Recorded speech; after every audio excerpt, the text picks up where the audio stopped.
캐나다의 가장 큰 도시인 토론토에 가면 CN 타워라고 하는 건물이 있습니다. 이 건물은 창이 뾰족하게 하늘로 솟아있는 것처럼 지어진 건물인데, 이 건물의 높이가 553.3m, 한때는 세계에서 가장 높은 건물이었습니다. 이 건물의 전망대에 저도 올라가 봤는데요, 이 전망대에 올라가면 토론토 시내는 두말할 것도 없고 멀리 미국과 카나다 사이에 있는 온타리오 호수도 보이고 그 건너편에 미국의 뉴욕주까지 한눈에 다 바라다 보이는 아주 높은 건물입니다. 이 건물을 지어놓고 사람들은 인간이 이보다 더 높은 건물을 지을 수 있을까라고 생각을 했는데, 2009년 우리나라 삼성물산에 의해서 두바이에 세워진 부르즈 칼리파라고 하는 건물이 있는데, 이 건물은 지상 163층, 지하 2층 건물로 828m라고 하는 엄청난 높이로 세워졌습니다. 현존하는 건물로서는 세계에서 가장 높은 건물인데, 카나다의 CN 타워보다 무려 275m나 더 높은 건물입니다. 이 건물이 세워진 이후에 이 두바이라고 하는 도시가 속해 있는 아랍에미레이트라고 하는 나라의 국왕이 이 건물 이제 개장식 때 참여를 해서 이 건물을 지은 것은 인류의 가장 위대한 프로젝트였다라고 선언을 했습니다. 그래서 지금까지 사람들은 인간이 이보다 더 높은 건물을 지을 수 있을까라고 했는데, 2024년 명년 내명년이죠. 24년이 되면 이 건물은 세계에서 두 번째 높은 건물로 밀려나게 되어 있습니다. 왜냐하면 사우디아라비아에 가면 사우디의 최대 무역강인 제다라고 하는 도시가 있는데, 이 제다라고 하는 도시에다가 제다 타워 또는 킹덤 타워라고 하는 건물을 짓고 있습니다. 이 건물은 지상 168층 높이에다가 타워까지 합하면 1007m의 높이로 두바이의 부르즈 칼리파보다 약 180m가 더 높은 건물을 짓고 있기 때문입니다. 인간들은 이 땅에 1km, 1000m보다도 더 높은 건물을 지을 수 있을까? 이 1000m가 인간의 한계일 것이다 라고 말했는데, 이 킹덤 타워는 1000m가 넘는 1007m의 높이로 건물을 짓고 있어서 완공이 눈앞에 다가왔습니다. 그러자 이제 사우디가 짓고 있는 이 킹덤 타워를 보는 많은 나라에서 우리나라는 그보다 더 높이 짓겠다 이래가지고 막 발표를 했는데, 지금까지 발표된 것 중에 두바이에 CD 타워를 짓겠다라고 두바이가 들고 나왔는데, 그 건물은 2005년이나 2006년에 착공을 해서 2040년에 완공하겠다고 들고 나왔는데, 이 건물은 지상 400층, 지금 세계에서 가장 높은 부르즈 칼리파보다 무려 3배가 더 높은 2400m, 2.4km 높이의 건물을 짓겠다고 발표했습니다. 이렇게 사람들은 엄청난 건물을 짓겠다고 난리입니다. 그런데 인간이 아무리 난리를 쳐봐도 하나님이 만들어 놓으신 히말라야 산의 10분의 1, 4분의 1 정도밖에는 되지 않습니다. 이것이 인간의 한계인데, 이걸 인간들이 좀 알아야 되는데 그렇지 못하고 계속해서 높아지려고 노력들을 합니다. 오늘 여러분에게 읽어드린 이 본문 속에도 보면 인간의 높아지려고 하는 이 모습이 아주 잘 나타나 있습니다. 그래서 오늘은 끝없이 높아지려고 하는 인간들에게 벌로 주셨던 바벨이라고 하는 것이 어떻게 회복되어지는가 하는 것에 대한 말씀을 오늘은 여러분들과 같이 좀 나누려고 합니다. 첫째, 끝없이 높아지려고 하는 인간들의 모습을 보겠습니다. 자, 4절을 같이 읽습니다. 시작. 또 말하되 자 성읍과 탑을 건설하여 그 탑 꼭대기를 하늘에 닿게 하여 우리 이름을 내고 온 지면에 흩어짐을 면하자. 2009년 두바이에 828m짜리 부르즈 칼리파를 건설하고 그날 개장식 날 국왕이 이것은 인류의 가장 위대한 프로젝트라고 외쳤는데 그 외침보다 이미 성경에는 더 위대한 프로젝트가 있었습니다. 그것이 오늘 본문이에요. 이 끝을 어디에 닿게 하자? 하늘에 닿게 하자. 참 엄청난 프로젝트예요. 이 건물의 끝을 하늘에 닿게 해보자. 인간은 이렇게 높아지고 싶어하는 본성을 가지고 있다는 것입니다. 그래서 지구상에 높다는 산들을 하나하나 점령하기 시작하더니 지구상에서 가장 높다는 히말라야 산까지 다 점령을 했습니다. 그리고 이렇게 다 점령을 하고 나자 더 이상 점령할 곳이 없으니까 눈을 우주로 돌렸습니다. 그래가지고 달을 정복하더니 이제 화성과 금성까지도 정복하겠다고 넘보고 있습니다. 그리고 지금 인류의 가장 위대한 프로젝트는 뭐냐면 우주여행이라고 하는 프로젝트를 지금 인류는 시작하고 있습니다. 인간은 이렇게 외적으로 높아지려고 하는 본성뿐만 아니라 내적으로도 높아지려고 하는 본성을 근본적으로 가지고 있다는 사실입니다. 오늘 본문에 탑 꼭대기를 하늘에 닿게 하자, 이건 외적인 높아지려고 하는 것이고 그 내적으로는 우리 이름을 내서 우리가 온 지면에 흩어지지 말자, 이렇게 외치고 있습니다. 여기서 우리 이름을 내자는 것은 하나님의 형상대로 지음받은 인간은 누구 이름을 내야 됩니까? 하나님의 이름을 내야 합니다. 그런데 하나님은 전혀 관심조차 없고 자기들의 이름만 내보겠다고 설치고 있습니다. 이것이 이기적인 인생관을 가지고 있는 인간들의 모습입니다.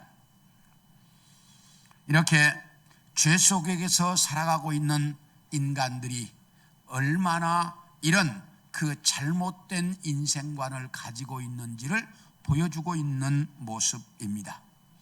우리 함께 역대하 21장 4절을 보겠습니다. 시작.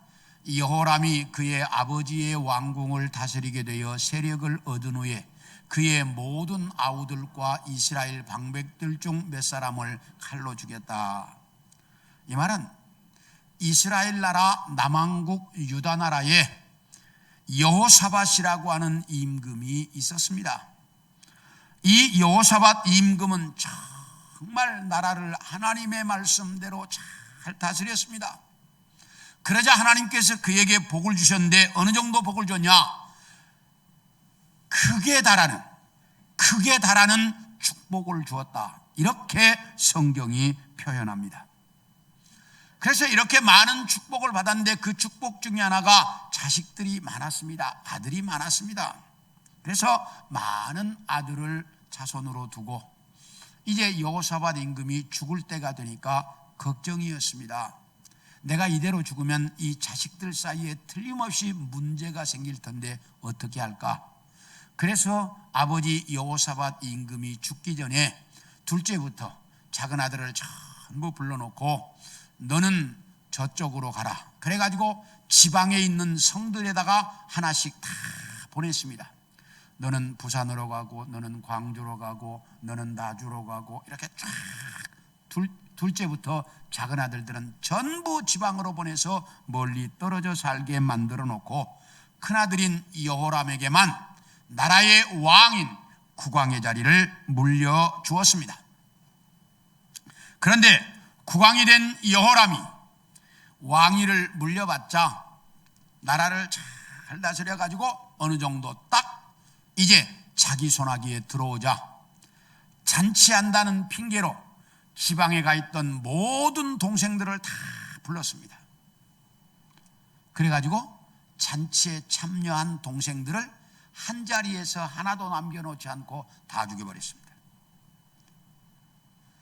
자기가 높아지는데 방해가 될 것 같으면 친형제라도 가차없이 없애버리는 것이 인간의 이 잘못된 자기 이기적인 본성이라고 하는 사실입니다. 하나 더 보겠습니다. 우리 누가복음 12장 18, 19절을 봅니다. 시작. 또 이르되 내가 이렇게 하리라. 내 곡간을 헐고 더 크게 짓고 내 모든 곡식과 물건을 거기 쌓아두리라. 19절. 또 내가 내 영혼에게 이르되 영혼아 열에 있을 물건을 많이 쌓아두었으니 편안히 쉬고 먹고 마시고 즐거워하자 하리라. 이 말씀은 어느 날 어떤 사람이 예수님을 찾아왔습니다. 선생님, 우리 아버지의 유산을 우리 형이 다 혼자 다 독차지해 가지고 동생들에게 하나도 나눠주지 않습니다. 그러니 선생님이 우리 형에게 이야기해서 아버지의 유산이니까 동생들과 좀 나누어 가지라고 그렇게 말씀 좀 해주세요 라고 부탁을 했더니 예수님께서 얘야, 나는 그런 일 하려고 이 땅에 오지 않았다. 그렇게 딱 말씀하시고 나서 제자들을 향해서 너희는 속에 있는 탐심을 버려야 한다 라고 말씀하시고 나서 비유로 이렇게 말씀하셨습니다. 어떤 부자가 많은 논밭을 가지고 있는데 그의 농사를 지었는데 얼마나 풍년이 들었는지 엄청난 수확을 거두었다. 수확을 거두어놓고 보니까 이 곡물을 쌓아놓을 곳이 없어서 창고를 여러 개 짓고 창고에마다 가득가득 다 쌓아놓고 배를 두드리면서 하는 말이 내가 내 평생 먹고 살아도 다 쓸 수 없을 만큼 모았으니 이제 내 인생 먹고 마시면서 한번 즐겨보자 라고 외쳤다. 그랬더니 하나님께서 그날 밤에 어리석은 자여 오늘 밤 내가 네 영혼을 불러가겠다. 그러면 네가 쌓아놓은 저 많은 것들이 누것이 되겠느냐 라고 하나님께서 말씀하셨는데요. 그런데 오늘 읽었던 본문 다시 한번 좀 보여주실래요? 예. 자, 우리 방송실. 자, 아니 9장이 아니고 아까 읽었던 거 다시 보여달라고요. 예. 자, 18절부터 시작. 또 이르되 이렇게 하리라. 내 곡간을 헐고 더 크게 짓고 내 모든 곡식과 물건을 거기 쌓아두리라. 그 다음에 또 내가 내 영혼에게 이르되 영혼아 여러의 물건을 많이 쌓아두었으니 평안히 쉬고 먹고 마시고 즐거워하자. 이 두 구절을 보면요, 내가 이렇게 하리라. 내 곡간을 헐고 내 모든 곡식과 물건을 거기 쌓아놓고 또 내가 내 영혼에게 이르기를. 두 절에 나라고 하는 단어가 5번 반복되고 있습니다. 이 말은 인간은 이렇게 자기중심적으로 사는 이기적인 인생관을 가지고 있다라는 사실입니다. 그리고 이렇게 살아야만 내 인생을 성공하고 내 인생을 바로 살고 내가 출세하리고 성공하리라고 생각을 합니다. 그런데 하나님은 그걸 그냥 두고 보시지 않는다는 것입니다. 그날 밤에 그 영혼을 불러가 버리셨습니다. 이렇게 자기중심적인 인생관이 성공하리라고 생각하지만 하나님은 그걸 허락하지 않는다는 사실입니다. 다음으로 온 지면의 흩어짐을 면하자라고 말하고 있습니다. 여기서 온 지면에 흩어지지 말자고 하는 말은 우리가 이걸 자세히 들으면 굉장히 좋은 말처럼 들립니다. 왜냐하면 인간들은 실제로 같이 살면서 같이 사는 세상을 만들어가고 있기 때문입니다. 부부로서 같이 살고 가족으로 함께 살고 회사나 직장이나 마을이나 도시나 국가 같은 공동체를 함께 이루어 살아가고 있기 때문입니다. 그렇다면 바벨탑을 쌓은 이 사람들이 온 지면에 흩어지지 말자라고 하는 이 말이 왜 문제가 되는 것일까? 흩어지지 말자는 것이 왜 문제가 되는 것일까? 우리 창세기 9장 1절을 봅니다. 시작. 하나님이 노아와 그 아들들에게 복을 주시며 그들에게 이르시되 생육하고 번성하여 땅에 충만하라. 이 말씀은 하나님이 물로 세상을 심판하신 이후에 노아의 자손들에게 너희는 생육하고 번성하여 땅에 충만해라 이렇게 말씀하셨습니다. 그래서 노아의 후손들은 생육하고 번성하여 아시아로, 유럽으로, 아프리카로 엄청나게 번성해서 이래 뻗어나가고 있었습니다. 그런데 이 사람들은 온 지면에 흩어지지 말자라고 외치고 있습니다. 이 말은 땅에 충만해라 라고 하신 하나님의 명령을 정면으로 거부하는 내용입니다. 그렇다면 이 사람들은 하나님께서 땅에 충만하라고 하는 이 말씀을 알고 있었을까 모르고 있었을까? 우리 2절을 봅니다. 시작. 이에 그들이 동방으로 옮기다가 시날 평지를 만나 거기 거류했다. 여기 보면 이 사람들은 동방, 아시아 쪽으로 이동하고 있었습니다.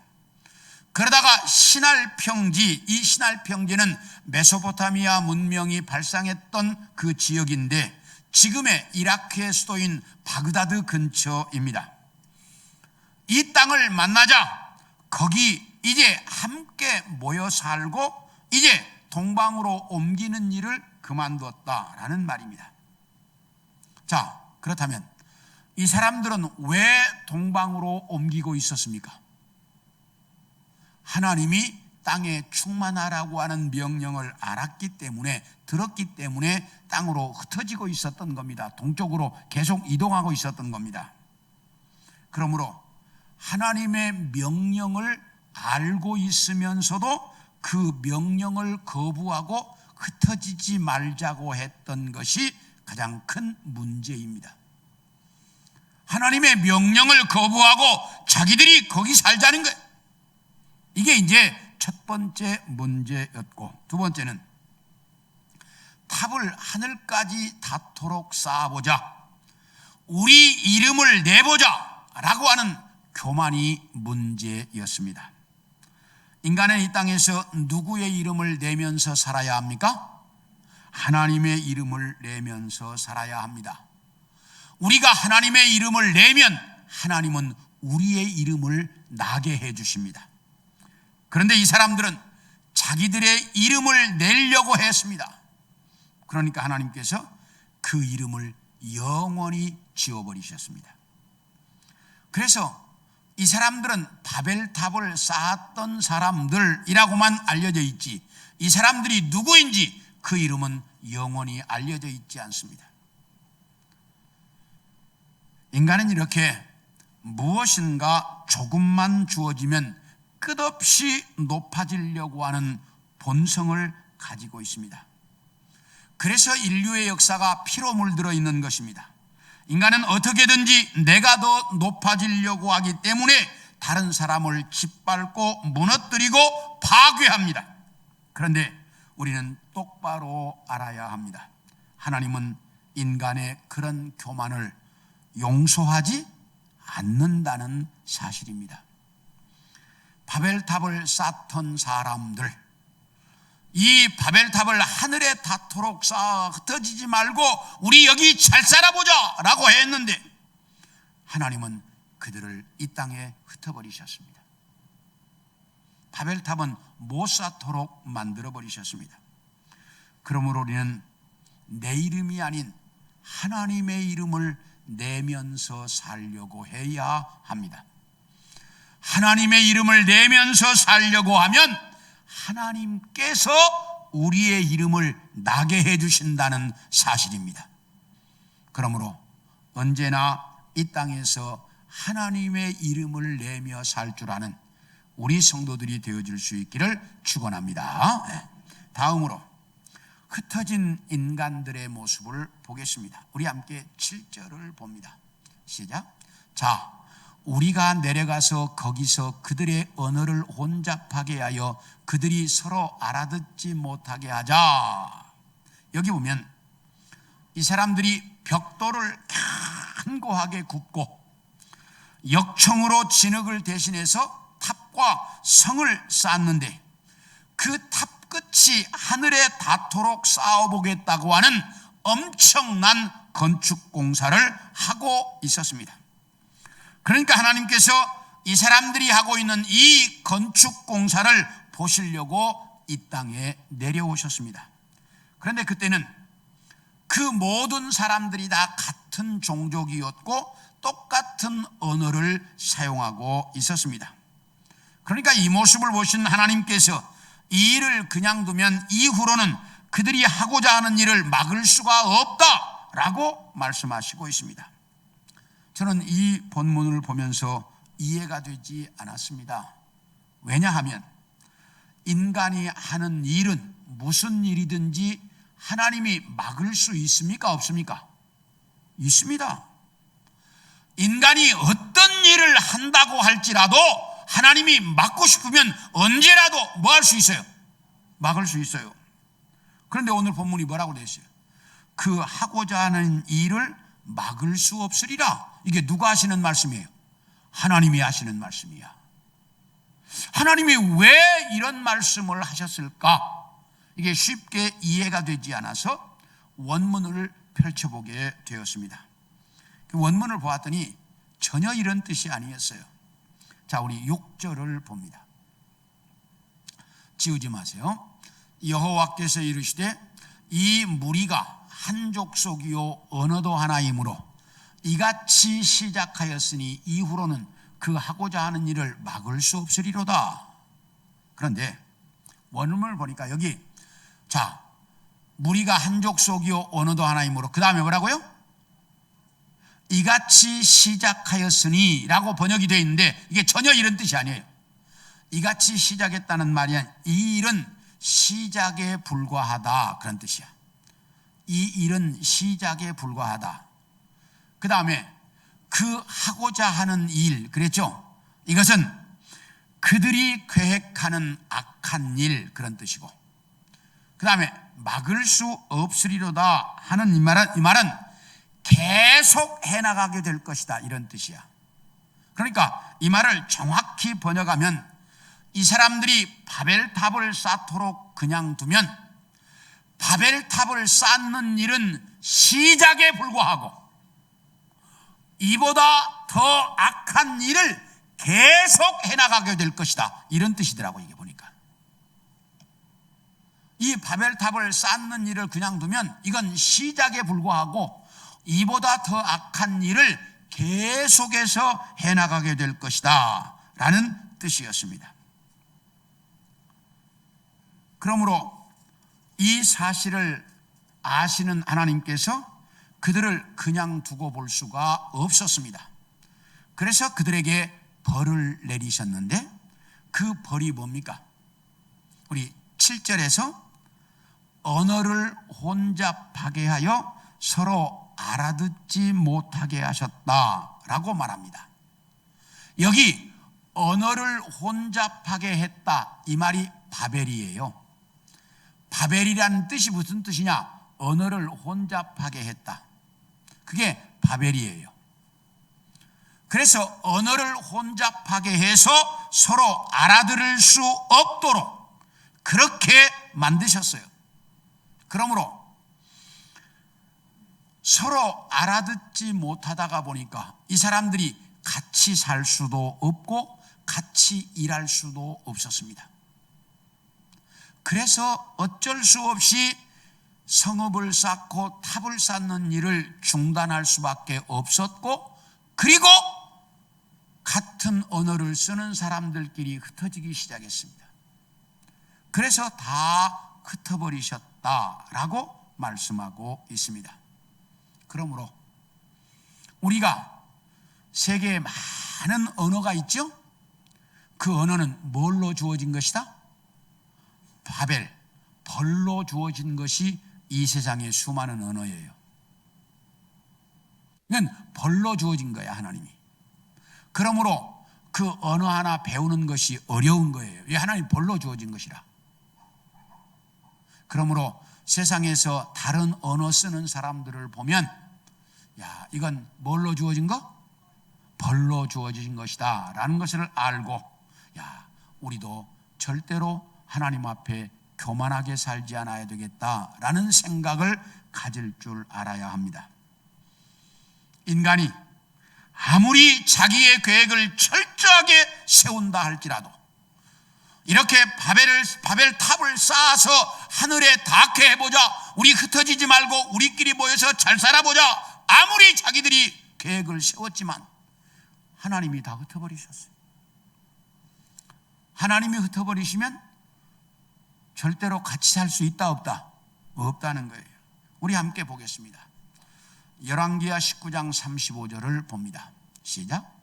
그 밤에 여호와의 사자가 나와서 아수르 진영에서 군사 18만 5천 명을 진지라. 아침에 일찍이 일어나 보니 다 송장이 되었더라. 이 말은 아시리아 제국이라고, 여러분들은 역사에서 그렇게, 우리 성경에는 아수르라고 나오는데, 이 제국이 한때는 중동 전체를 통일해 가지고 어마어마한 나라를 건설했습니다. 이때 북왕국 이스라엘 나라가 자기 나라 위에 있는 아람이라고 하는 나라가 늘 괴롭히니까 힘드니까 아수르에게 도움을 요청했습니다. 아수르요, 좀 우리를 힘들게 하는 저 아람이라고 하는 놈들을 좀 혼내주십시오. 그러니까 아수르가 그래, 잘 알았다. 그리고는 군사를 동원해 가지고 와서 아람이라는 나라를 점령해 버렸습니다. 그럼 아람 점령했으면 돌아가야 될 거 아니에요? 근데 자기들에게 도움을 요청했던 그 바로 밑에 있던 북왕국 이스라엘도 점령해 버렸습니다. 그러니까 이 국제사회라고 하는 것은 믿을 수가 없는 거예요. 도움 요청했으면 그것만 하고 가야 될 거 아니에요? 그런데 도움을 요청한 나라 북왕국까지 점령해 버렸습니다. 북왕국을 점령하고 보니까 그 바로 밑에 유다라고 하는 자그마한 나라가 있거든요. 저놈도 점령하자. 그래서 군사를 몰고 들어가지고 어마어마한 군사를 몰고 들어가고 딱 포위하고, 그때 왕이 히스기야 임금이었습니다. 히스기야에게 편지를 보냈습니다. 히스기야야, 너 빨리 항복해라. 그렇지 않으면 몰살시켜버리겠다. 그러니까 협박 편지를 받은 히스기야 임금이 그 편지를 들고 하나님의 성전으로 들어가서 하나님 앞에 편지를 쫙 펼쳐놓고, 하나님, 이 편지를 좀 읽어보세요. 저 아수르 저놈들, 하나님을 모르는 놈들이 하나님을 멸시하고 있습니다. 그러니 저 아수르에서 이 나라를 좀 구해 주십시오. 그랬더니 그날 밤에 하나님이 천사를 보내서 아수르 진영에서 18만 5천 명을 없애버렸습니다. 그 다음 날 아침에 이 아수르의 사네립 임금이 딱 눈을 떠보니까 지도자는 자기 빼놓고 다 죽어. 아무도 없는 거예요. 너무너무 놀래가지고 사네립 임금이 그 길로 걸음아 날 살려라고 자기 고국으로 돌아가 버렸습니다. 엄청난 군사를 이끌고 치밀하게 계획을 세워서 유다 나라 정도, 저 자그마한 손바닥만한 나라 정도야 쉽게 점령하리라고 생각했습니다. 그리고 그렇게 계획했습니다. 그런데 그건 인간의 생각이고, 하나님께서 그 밤에 아수르가 진멸해버린 거예요. 이렇게 인간의 계획은 하나님의 계획에 맞아야 되는 거예요. 이 바벨탑을 건설하려고 했던 이 사람들도 자기들은 거기 바벨탑 쌓고 잘 살아보려고 했는데 하나님이 흩어버리니까 흩어질 수밖에 없었어요. 사랑하는 성도 여러분, 이것이 인간의 현주소입니다. 그러므로 우리는 이것을 똑바로 알고 하나님 앞에 언제나 겸손하게 살아가는, 내 마음대로가 아니라 하나님의 뜻대로 살아갈 줄 아는 우리 성도들이 되어지기를 축원합니다. 마지막으로 다시 돌이키시는 성령 하나님의 모습을 보겠습니다. 우리 사도행전 2장 8절입니다. 시작. 우리가 우리 각 사람이 난 곳 방언으로 듣게 되는 것이 어찌 됨이냐. 이 말은 여러분들이 너무나 잘 아시는 내용으로서 오순절날 성령 강림이 이루어진 이후에 성령을 받은 예수님의 제자들이 복음을 전하고 있는 모습입니다. 이스라엘 남자들은 1년에 3번씩 예루살렘 성전에 올라가야 했습니다. 한 번은 유월절, 한 번은 오순절 또는 칠칠절이라고 불려지는데 오순절, 세 번째는 초막절 또는 장막절이라고 불려지는데 이 초막절 때, 그래서 유월절, 오순절, 초막절 이 세 절기가 되면 이스라엘 백성들은 모두가 다 예루살렘에 와서 하나님 앞에 예배를 드려야 했습니다. 그래서 세계 각국에 흩어져 있던 수많은 유대인들이 이 오순절 절기를 지키기 위해 예루살렘에 모였습니다. 그런데 성령을 받은 제자들이 그 수많은 나라에서 모여온 유대인들이 각자 자기 나라 말로 알아들을 수 있도록 복음을 전하는 겁니다. 그러니까 깜짝 놀란 이 사람들이, 아니 저놈들 갈릴리 사람 아니냐? 이 갈릴리 사람 아니냐, 이 말은 배운 것이 없는 무식한 놈이다, 그런 뜻이에요. 왜? 갈릴리에서는 배울 수가 없었으니까. 저놈들 배우지 못한 무식한 놈들 아니야? 그런데 저놈들이 어떻게 우리나라 말을 해? 아니 저놈들이 어떻게 우리가 알아들을 수 있는 언어로 복음을 전해? 모두가 다 놀래가지고 새소리 취했다, 이렇게 말을 했습니다. 깜짝 놀랐습니다. 여러분에게 한번 묻겠습니다. 자, 이 제자들이 복음을 전할 때 세계 각 나라의 언어로, 그러니까 다른 나라 언어로 복음을 전했을까요? 아니면 제자들은 그냥 자기 말로 했는데 듣는 사람들 귀에 자기 나라 말로 들렸을까요? 어떻게 전했을까요? 이건 세계적인 학자들이 지금 계속해서 논란이 되고 있는데 정확한 답이 없어요. 저도 여러 권의 책을 놓고 다 들려봤는데 이게 정확한 답이 없어요. 그런데 오늘 이제 사도행전 2장 6절에 보면 각각 자기의 방언으로 제자들이 말하는 것을 들었다, 그렇게 말하고 8절에는 우리가 우리나라 말로 듣게 되었다라고 말하면서 이 사도행전의 강조점은 들었다라고 하는 사실입니다. 다시 말하면 하나님은 성령으로 말미암아 복음의 말씀을 세상 모든 사람들이 알아듣게 만드셨다라고 하는 사실입니다. 다시요. 성령으로 세상 모든 사람들이 복음의 말씀을 알아듣게 만드셨다, 이렇게 말씀하고 있습니다. 그렇다면 오늘 본문 7절을 다시 봅니다. 본문 7절입니다. 네. 방송실? 네, 시작. 자, 우리가 내려가서 거기서 그들의 언어를 혼잡하게 하여 그들이 서로 알아듣지 못하게 하자. 여기 보면 언어를 혼잡하게 해서 그들이 서로 알아듣지 못하게 했다라고 말씀하시고 있습니다. 다시 말하면 바벨탑 사건 때문에 하나님께서 인간들에게 수많은 언어를 줘서 서로 알아들을 수 없도록 만들어버리셨다라고 말합니다. 그런데 사도행전 2장 성령 강림 사건으로 거기 모인 모든 사람들이 다 하나님의 복음을 뭐하게 만들었다? 뭐하게 만들었어요? 알아들을 수 있게 만들었다라고 하는 사실입니다.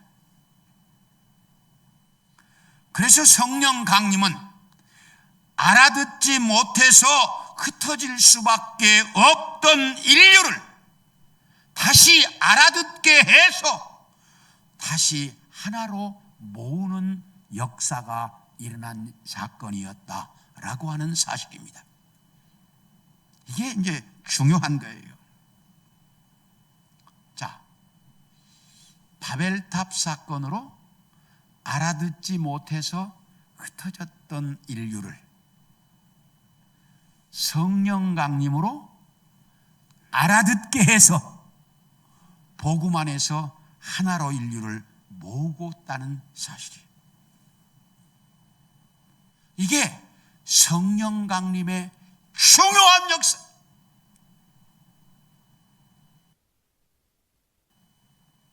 하나님의 말씀을 알아듣지 못하게 해버렸어요, 인간들이다. 그래서 서로 알아들을 수가 없어 다 흩어졌어요. 그런데 이제 다시 성령으로 알아듣게 해서 복음 안에 전 인류를 하나로 모으고 있다는 사실입니다.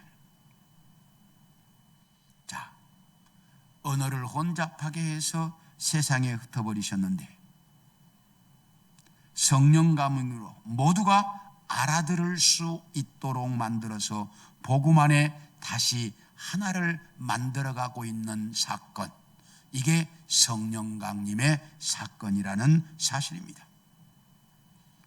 사랑하는 성도 여러분, 오늘이 성령 강림 주일인데 성령은 이렇게 이 세상에 택함 받은 모든 주의 백성들이 복음을 알아들어서 복음 안에 하나가 될 수 있도록 만들어가고 계신다라고 하는 사실입니다.